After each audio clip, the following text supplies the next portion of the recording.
السلام علیکم عزیز طلبات، جماعت ہفتم کے لیے آج میرا 21واں لیکچر ہے۔ بیٹا آپ کو میسج تو مل چکا ہوگا کہ کاپیز تیار کرنی ہے۔ آپ لوگوں سے ریکویسٹ ہے کہ آپ بلاگ میں جو شامل لوگ ہیں اپنی کاپیز کو اپ ٹو ڈیٹ رکھیں۔ اگر کوئی مسئلہ ہے کوئی ہے تو میرا فون نمبر آپ کی ٹیچر نے دیا ہوا ہوگا، آپ اس پر فون کر کے اپنی کیوری کا حل مجھ سے لے سکتے ہیں، اور لیکچر کو سن کر پراپر سنیں اور سمجھیں۔ اگر کوئی مسئلہ ہوتا ہے تو اس میں مجھے بتائیں کہ کیا مسئلہ ہے، کوئی سمجھ چیز نہیں آ رہی آپ کو تو، اور کاپیز مینٹین کریں۔ آپ کی کاپیز منگوائی جائیں گی چیکنگ کے لیے، اتنی محنت جو ہو رہی ہے تو اس کا کچھ تو فائدہ آپ لوگوں کو ہونا چاہیے نا۔ ہم نے لاسٹ لیکچر میں جاوید کے نام نظم جو تھی علامہ اقبال رحمۃ اللہ علیہ کی، وہ پڑھی تھی اور میں نے اس کے مطلب آپ کو سمجھائے تھے۔ ابھی آج پھر میں اس کا کوشچن ہے، نظم کے اشعار کا مطلب 2 سے 3 جملوں میں لکھیے۔ ہر شعر کو پڑھ کے آپ کے ساتھ ڈسکس کر کے مطلب آپ کو بتاؤں گی، ٹھیک ہے؟ پہلا شعر: دیار عشق میں اپنا مقام پیدا کر، نیا زمانہ نئی صبح و شام پیدا کر۔ اصل میں اس شعر کا مقصد یہ ہے، آپ کا مقصد کی لگن، آپ کو اپنے مقصد سے کتنی عشق ہے، کتنی محبت ہے۔ جو مقصد آپ اپنا ایک گول رکھتے ہیں نا اپنے ذہن میں کہ ہم نے یہ حاصل کرنا ہے، اس کے لیے آپ ایک لگن اور ایک جستجو کے ساتھ کام کرتے ہیں۔ اس لگن کو، اس محبت کی وجہ سے جو آپ کو اپنے مقصد سے ہے، آپ اپنے دنیا میں اپنا خاص مقام پیدا کر لیتے ہیں، اور جتنی زیادہ آپ کی محبت ہوگی اتنا زیادہ اچھا مقام حاصل کرنے کے لیے آپ کوشش کریں۔ لیکن زمانہ جس کے مطابق چلنا پڑتا ہے، انسان کی خوبی ہے کہ وہ اپنے معاشرت اور اپنے نظام اور اپنے زمانے کے مطابق چلتا ہے، اور اپنے لیے اس میں سے اچھی راہیں تلاش کرتا ہے اور اپنے مقصد کے مطابق بہترین عمل کرتا ہے، ٹھیک ہے؟ اس کا مطلب سن لیں: مقصد کو حاصل کرنے کے لیے لگن سے مسلسل محنت کرو، دنیا میں اپنا مقام حاصل کرنے کے لیے زمانے کے مطابق چلو، اپنی لگن سے دنیا میں اپنا خاص مقام پیدا کرو۔ دیکھیے، اپنی لگن سے، جب تک آپ کے اندر لگن نہیں ہوگی، یہ نئی صبح شام آپ پیدا نہیں کر سکتے۔ جب لگن ہوگی تو پھر آپ اپنے لیے نیا مقام بھی پیدا کر لیں گے، دنیا میں آپ دوسروں سے مختلف بھی ہوں گے۔ مطلب ہے نا، تو اس لیے شارٹ کر کے لکھا ہے: مقصد کو حاصل کرنے کے لیے لگن سے مسلسل محنت کرو، دنیا میں اپنا مقام حاصل کرنے کے زمانے کے مطابق چلو۔ زمانے سے کٹ کر تو ہم نہیں رہ سکتے نا، زمانے کے ساتھ چلنا پڑتا ہے۔ وہ زمانہ چاہے ہمیں رکاوٹ دے یا ہمیں ہمارے کام میں ہماری مدد کرے، اس کے مطابق پھر بھی ہمیں عمل کرنا پڑے گا۔ لیکن اپنی لگن اگر ہماری اچھی ہوگی تو ہم اپنا ایک خاص مقام پیدا کرنے میں قابل ہو جائیں گے۔ دوسرا شعر ہے: اگر خدا دل فطرت شناس دے تجھ کو، سکوت لالا و گل سے کلام پیدا کر۔ دیکھیں، یہاں یہ بات کہی جا رہی ہے کہ فطرت کا ایک خاص قانون ہے۔ اللہ تعالیٰ نے ہمیں غور و فکر کرنے کے لیے، اس کائنات کو تسخیر کرنے کے لیے انسان کو دیا ہے، بے شمار نعمتیں عطا کی ہیں۔ دنیا ہمارے لیے ہی بنائی ہے اللہ تعالیٰ نے۔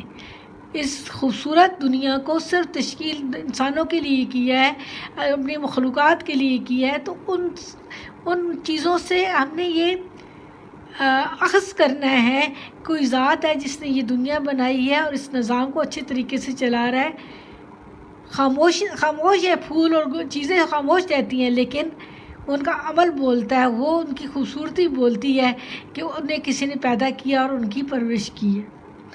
یہی ہمارا مقصد ہے زندگی کا، تسخیر کائنات۔ فطرت کی جو چیزیں ہیں ان پر ہمارا مکمل ایمان ہے کہ کوئی ہے جس نے یہ دنیا ہمارے لیے تشکیل کی ہے، اللہ تعالیٰ کی ذات ہے، اور وہ اسی نظام کو چلا رہا ہے۔ اور خاموش ہمارا عمل ایسا ہونا چاہیے کہ جس سے ہم بہترین اپنے لیے دنیا پیدا کر سکیں، یعنی دنیا میں ہم ایک منفرد مقام حاصل کر سکیں۔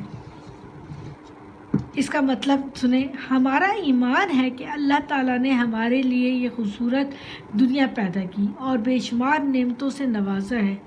ہمارا کام تسخیر کائنات ہے۔ تسخیر کائنات کے لیے بہترین عمل جاری رکھیں تاکہ آپ کا کام خود بولے کہ آپ نے بہت اچھا کام کیا ہے۔ خاموشی، پھول خاموش رہتے ہیں لیکن ان کی خوبصورتی بولتی ہے کہ انہیں تشکیل دینے والا کتنا خوبصورت ہے خود۔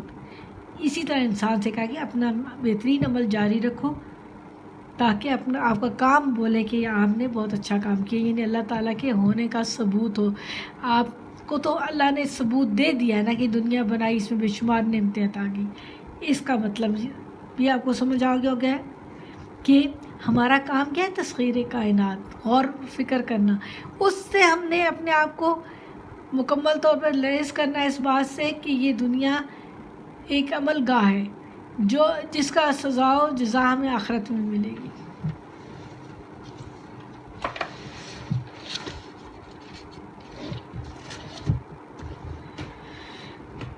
تیسرا شعر، اٹھا نہ شیشہ گران فرنگ کے احسان، سفال ہند سے مینا و جام پیدا کر۔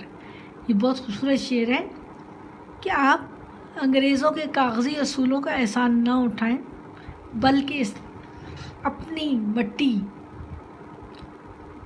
مٹی سے، ہندوستان کی مٹی سے مراد یہاں یہ ہے کہ سیاسی، مذہبی، ملی شعور جو ہماری اقدار یا ہمارے مذہب کے لحاظ سے ہمیں ملتی ہیں، ان سے ہم نے مینا و جام سے مراد ہے سراہی اور پیالہ، یعنی آپ نے اپنی مٹی اور اپنی تربیت سے اپنے وطن کی، اپنے علاقے کی اقدار کو استعمال کرتے ہوئے اپنے مذہبی شعور کے مطابق عمل کرنا ہے دنیا میں۔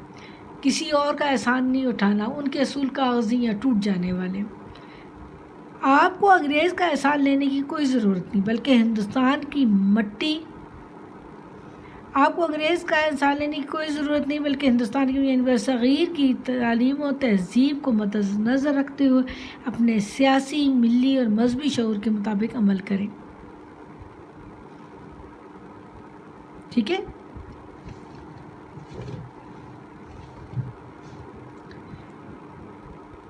شعر نمبر 4، میں شاخ طاق ہوں، میری غزل میرا ثمر، میرے ثمر سے میں لالا فام پیدا کر۔ علامہ اقبال کہہ رہے ہیں کہ میری جو شاعری ہے اس سے آپ فائدہ اٹھائیں اور فائدہ اٹھا کر آپ بہترین پھل پیدا کریں۔ بہترین پھل ہے میری شاعری، میرا پھل ہے۔ میں ایک درخت کی ٹہنی ہوں، انگور کی بیل ہوں، یعنی ایک بیل ہوں، اس بیل پر پھل کیا ہے؟ شاعری ہے میری۔ اس شاعری سے آپ فائدہ اٹھائیں اور فائدہ اٹھا کر اپنی عملی زندگی گزاریں، بہترین عمل کریں زندگی کے بارے میں۔ میری شاعری سے فائدہ اٹھائیں، میری شاعری آپ کے لیے مشعل راہ ہے، آپ کے راستے کو روشن کرے گی۔ اس کے پھل سے فائدہ اٹھائیں، بہترین عملی زندگی گزاریں۔ آپ سست ہو کر بیٹھ نہ جائیں بلکہ محنت اور عمل کو جاری رکھیں اور اس پیغام کو سمجھیں کہ علامہ اقبال ہمیں کیا پیغام دے رہے ہیں اپنی شاعری کے ذریعے۔ میرا طریق امیری نہیں فقیری ہے، خودی نہ بیچ غریبی میں نام پیدا کر۔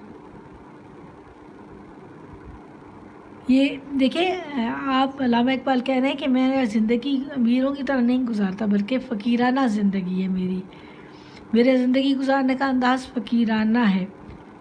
امارت کو حاصل کرنے کے لیے میں اپنی خودی فروخت نہیں کر سکتا، خودی کو نہیں بیچ سکتا۔